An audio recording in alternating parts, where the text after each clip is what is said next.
Il y a la fontaine et c'est à gauche. Et voilà. Donc 20 ans après, le maire m'écrit, sans aucun préavis, depuis 20 ans. Il me demande de redétruire l'appartement de mes parents, qui est déjà détruit, par un deuxième arrêté de péril imminent.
Dommage.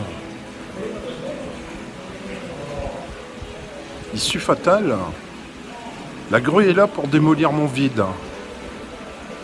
Et celui de deux autres propriétaires.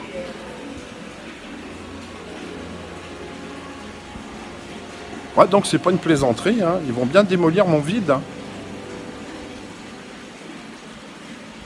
Il y a 5 propriétaires, 5 ou 6 propriétaires, dont certains qui sont propriétaires du vide. C'est-à-dire qu'ils sont propriétaires d'espaces, mais qui ont été démolis depuis. Donc, c'est comme le problème qu'on a à la Musgueule, c'est pas par plaisir que nous avons fait ce que nous avons fait, à la demande, après l'expertise d'un architecte, mais c'est parce que, alors j'ai eu la visite cet après-midi d'une dame qui voulait rencontrer Madame Poyot, mais qui va la voir, qui habite derrière, et elle-même, le mur s'effondre à l'intérieur de la maison, au-delà de ce qui se passe à la Musgueule.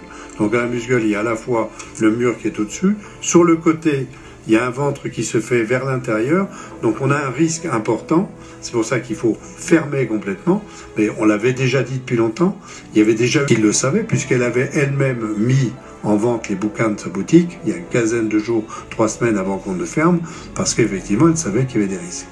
Et je ne comprends même pas d'ailleurs qu'on ait pu l'autoriser à recevoir du public dans ce test en cours. Mais bon, voilà, toujours est-il qu'aujourd'hui il y a des précautions qui sont prises. On va dans les 15 jours, 3 semaines mettre en place une entreprise pour faire les premiers travaux, pour mettre en sécurité, puis après il faudra que... Il y a 5 propriétaires, 5 ou 6 propriétaires, dont certains qui sont propriétaires du vide. C'est-à-dire qu'ils sont propriétaires d'espaces, mais qui ont été démolis depuis. Donc, il y a 5 propriétaires, 5 ou 6 propriétaires, dont certains qui sont propriétaires du vide.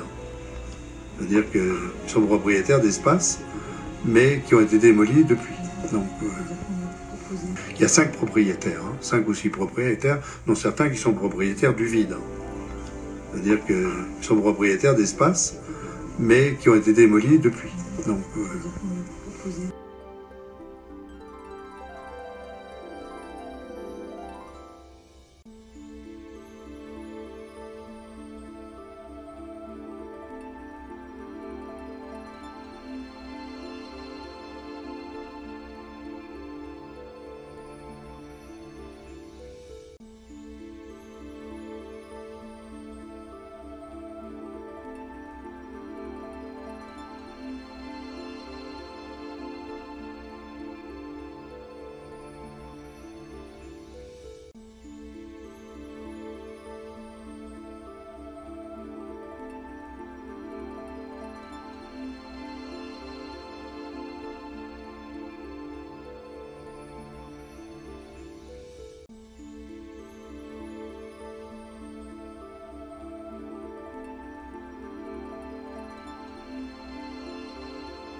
En pointillé vert, la librairie et Montville.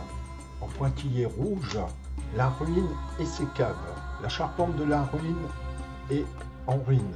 Les planchers du premier et du deuxième en mauvais état, avec des poutres maîtresses dans les planchers sans chape de compression et désolidarisées du mur porteur. Des poutres sont en ruine. La toiture fuit à de nombreux endroits. Les parties inférieures et concaves des voûtes sont déformées et aplaties. Les flèches bleues montrent les intrados des caves de la ruine qui sont déformées et aplaties. Et le basculement du mur porteur de la ruine vers Montville. En avril 1999, le maire écrit, en lettre recommandée aux copropriétaires. L'architecte des bâtiments de France que nous avons consulté tout au long de la procédure vient de me donner son accord pour une démolition partielle du bâtiment.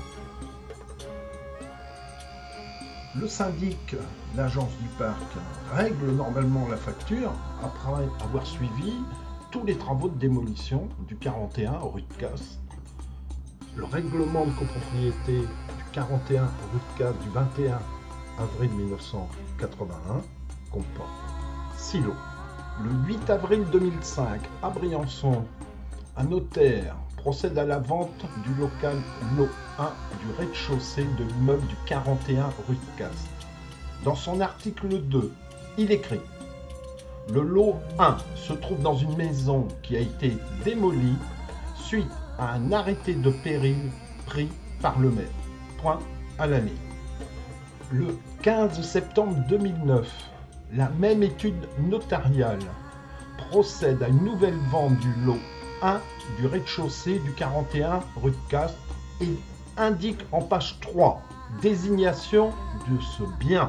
Il est précisé que la maison dans laquelle figurait le lot 1 a été démolie partiellement à l'exception de ce lot 1.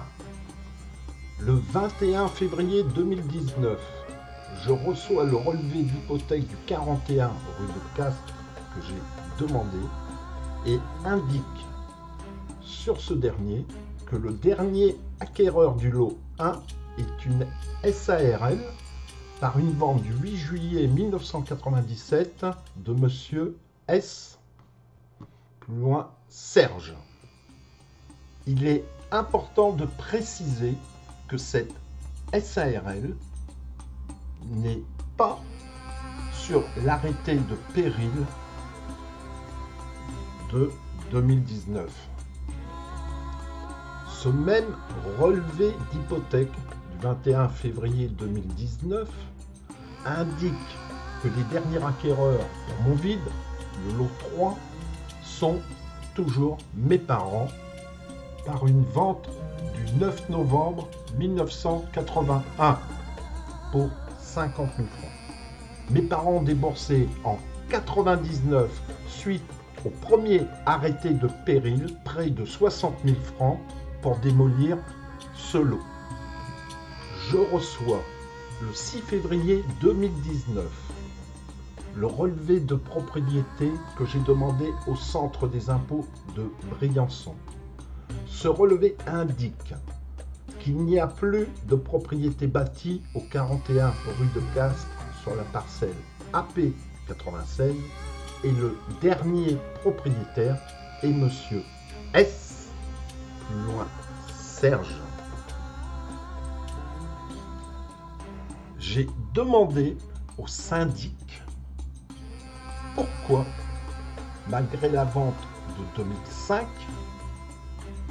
malgré la démolition partielle, l'état descriptif n'a pas été modifié. Ils m'ont répondu le 20 mars 2019 que le syndic avait cessé en 2008. Ce document est l'attestation mobilière et immobilière, c'est-à-dire ce qui recense les recettes et les dettes lors d'une succession, en l'occurrence celle de mon père,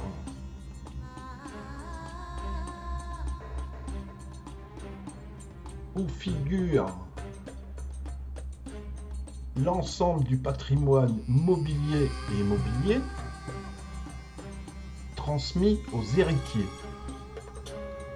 Le lot 3 détruit à Briançon n'y figure pas.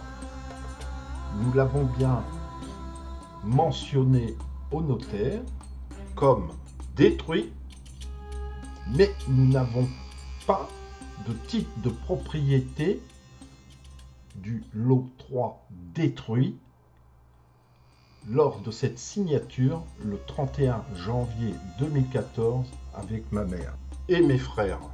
Il n'est pas possible d'être propriétaire d'un vide. Au cours du mois de mars, j'ai initié et déclenché une réunion avec l'ensemble des propriétaires. Parallèlement, j'ai demandé à être reçu par le maire. Sa secrétaire m'a confirmé qu'il serait là. Et le maire n'a été ni excusé et donc absent, alors que je réside en région parisienne. Le maire m'a préavisé le 8 janvier 2019 par lettre recommandée avec accusé de réception qu'il engageait une procédure de péril imminent du 41 rue de Castres. Ce document est le courrier de réponse que je lui ai fait le 17 janvier 2019, soit 9 jours après. Ce courrier traduit mon étonnement, mon choc émotionnel et surtout de savoir mon rôle auprès de lui. J'ai mis en copie la préfète des Hautes-Alpes, la police municipale de Briançon, la ministre de la Justice, l'architecte des bâtiments de France de Gap, la présidente du tribunal, le directeur des services techniques, la publicité foncière de Gap, le cadastre, notaire. Le 3 avril 2019, je fais un recours gracieux auprès du maire. Ce document me notifie le 13 mai 2019 le rejet de ce recours par le maire sans aucune explication. Le 18 janvier 2019, l'architecte expert judiciaire est venu expertiser mon vide. Et sur son rapport, il demande qu'on mette rapidement la ruine du 39 rue de Castres en péril. Ce péril a été établi le 25/2/2019. Ce document du 11 avril 2019 est le rapport des ingénieurs en bâtiment mandatés par la mairie pour lever le péril. Il indique les maçonneries, la cave du 41 rue de Castres sous mon vide sont en bon état avec ses parcelles contiguës, y compris avec la ruine du 39 rue de Castres. Il indique aussi que le mur de la ruine en élévation au-dessus de la librairie présente un fruit de 37 cm qui s'accroît à la mesure de la hauteur. Ce mouvement serait lié au basculement des voûtes des caves de la ruine qui s'affaissent et s'aplatissent.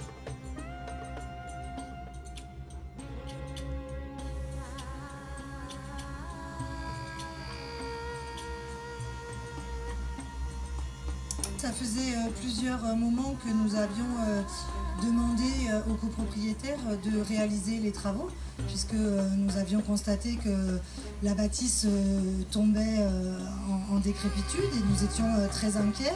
Nous avons écrit aux propriétaires qui n'ont malheureusement pas entrepris les travaux nécessaires. Donc nous avons mandaté un expert qui est venu vendredi et qui a immédiatement fermé les lieux à la circulation et qui a immédiatement demandé aux locataires de la librairie de également quitter les lieux puisqu'effectivement il y a danger imminent. Alors effectivement, l'expert a constaté ce danger et nous allons donc, nous, la mairie, nous substituer aux propriétaires pour réaliser les travaux. Nous allons donc mandater une entreprise spécialisée qui va faire tomber le mur et faire tomber le toit afin de sécuriser les parties les plus dangereuses qui pourraient occasionner des chutes de blocs sur les passants ou sur les personnes qui habitent dans cet immeuble. Comme c'est un péril imminent et que le tribunal administratif a ordonné cette fermeture, nous allons dès demain contacter des entreprises et essayer de réaliser les travaux le plus tôt possible avant qu'il neige, puisque une neige pourrait venir demain déstabiliser la structure. Donc on espère pouvoir entreprendre les travaux dans les jours, les semaines à venir. Alors nous sommes effectivement en contact avec les locataires de la Musgueule. Dès vendredi, nous avons donc contacté les gérants de cette très jolie boutique pour leur proposer un endroit de stockage. Et effectivement, nous allons voir avec eux pour les accompagner du mieux possible dans les perspectives juridiques qui sont celles de la commune. Il y a 5 propriétaires, 5 ou 6 propriétaires, dont certains qui sont propriétaires du vide. C'est-à-dire qu'ils sont propriétaires d'espaces, mais qui ont été démolis depuis. Donc, il y a 5 propriétaires, 5 ou 6 propriétaires, dont certains qui sont propriétaires du vide. C'est-à-dire qu'ils sont propriétaires d'espaces, mais qui ont été démolis depuis. Donc, il y a 5 propriétaires, 5 ou 6 propriétaires, dont certains qui sont propriétaires du vide. C'est-à-dire qu'ils sont propriétaires d'espaces, mais qui ont été démolis depuis. Donc,